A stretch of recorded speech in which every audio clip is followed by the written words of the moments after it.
Welcome to Real Civil YouTube channel.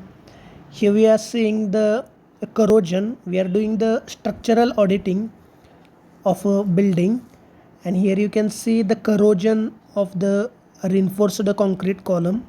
Here you can see the cracks are there. Generally during the corrosion, the product whatever is forming, its volume is more, so it push the concrete, and because of that there are cracks. And here you can see the spalling also.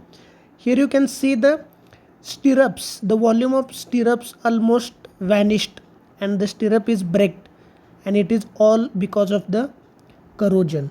So generally the primary cause of corrosion is exposure to moisture and presence of chloride ions, and when moisture penetrate the concrete through cracks, the reaction, oxidation reaction take place, and there will be corrosion. So here you can see the cracks. Again you can see the RCC column is there and the cracks are there.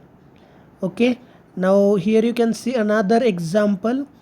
The reinforcement is corroded and the concrete cracks are there. These are all structural cracks.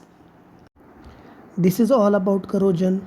Thanks for watching. Please like, share and subscribe our YouTube channel Real Civil. Thank you so much.